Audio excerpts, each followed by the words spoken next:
Hi, I'm Kenny, lead designer of Rupture and the Beastmaster of Tyrol. Today I'm here to talk about accents and building voices for your character. So let's start with that word I use accents.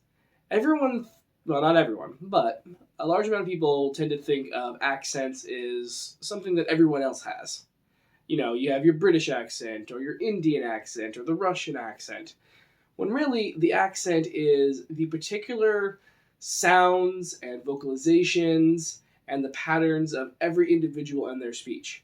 Everyone has their own unique and individual accent. Take me, for example. I grew up for 9 years in California, moved to Utah for 17 years, and a year ago I moved down to Texas. So I've got this weird mixture of accents, with the majority of it being from Utah, and little bits of pieces that have kind of come in from where I've lived.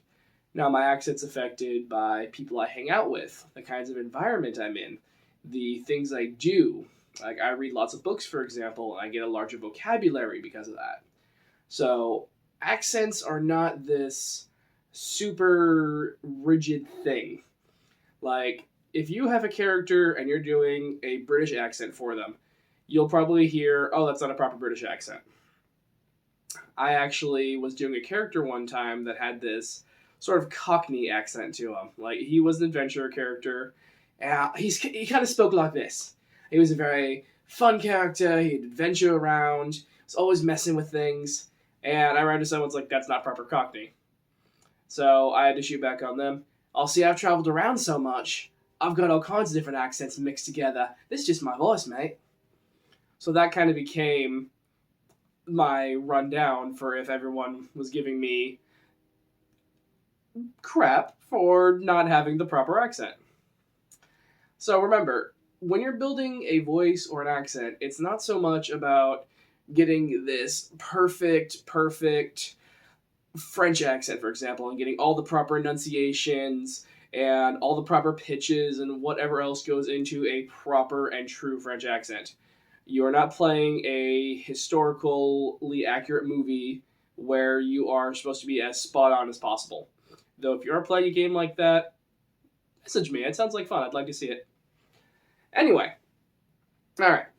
Now, as I was talking about accents, like I said, it's not just about the different types of accents that you would normally think about, like the British or the French.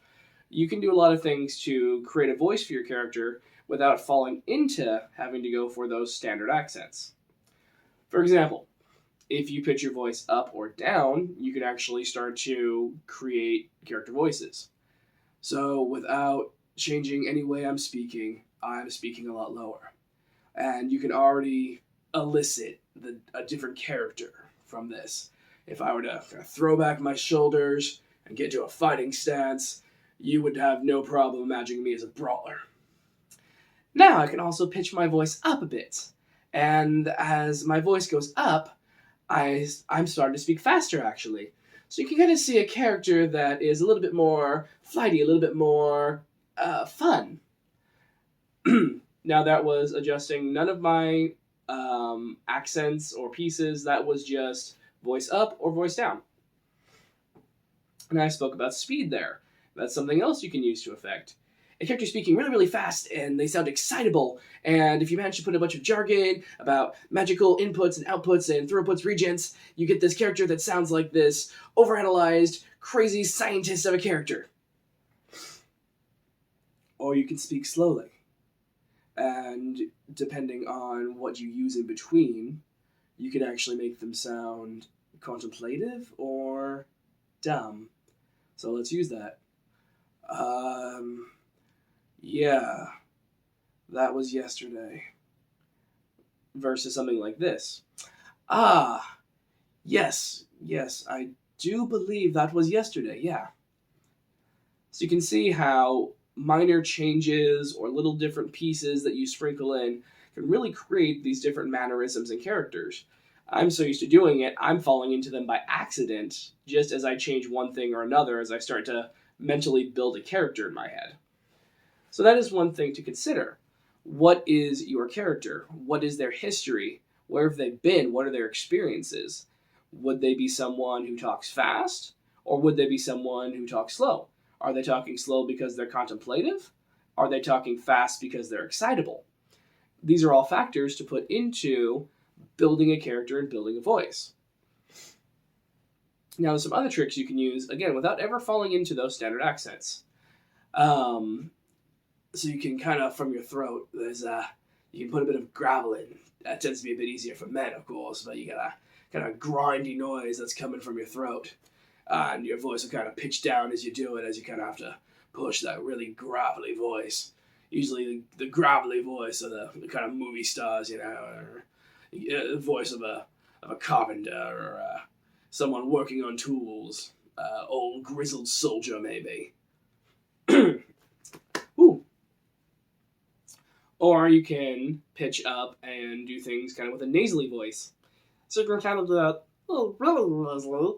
This goes a bit too far, and you end up sounding like Stitch or some kind of cartoon character. Bit much. But if you if you go up slightly and use a little more nasal, you can create different types of voices and effects. I like to combine this and drop those S's, and you get the ska character. Add a little gravel into it, and you've got this great goblin character starting to go. Because you got the nasal mixed with the gravel, you get like this deep but high voice, so it sounds like this little angry creature that, yeah, the voice is going to be higher, but they're just powerful little snots. So all in all, you can see that there really is no need to fall into the accents and speech patterns that you would normally use. However, you can still use those to create your character. You can go with, let's say you go with a bit of Jamaican, and you put the deep Jamaican in there, and you have him as a bounty hunter. So your bounty hunter speaks a bit slow, but with that Jamaican accent, and he's threatening them, and he'll put a crossbow in ya if you don't do what I say. So you can still get that menace, and you can get the character, and you get the feeling of it. For me personally, I like to think where my character spends most of their time and what regions they grew up in, and match it to what real-life place you might actually see. So a character spending a lot of time on islands, for example, would probably pick up something like a Polynesian accent, or a Jamaican accent, or a Caribbean accent, and you would start to apply those. Really, there is no right or wrong way to create a character voice. My main tips really come back to learn your character and kind of have the feeling for what their history is and why they do what they do. What causes them to be a slow, contemplative character with a gravelly voice, or a high-pitched, super excited character that sounds British? What led up to that? What makes this character this character? And you'll find the voice comes naturally a lot of the time. I think that's going to be about all for this video. I hope I was able to give people ideas about how to speak in some different voices for their characters. But I want to leave off with, there is no requirement in role-playing games to actually be playing a voice of a character. I think it helps with immersion, and I think as you get into it, it helps distinguish when you're in character versus when you're talking normally and asking a question, and really helps you fall into that character. But if you're playing a normal voice, that's still perfectly fine. Role-playing is about having fun and going on the adventure. It's not about a perfect British accent or being able to convincingly speak like the Queen. Unless you're a thief and a grifter, then you may want to be a really good speaker. But luckily, that's your character, not you. Anyway, thanks for watching, and thanks for hanging out with me. Go ahead and check out rupturerpg.com. I've got some links over here, or around somewhere. I'm not quite sure how I framed myself this time. I'll have some links to other places you can go and check out our other media.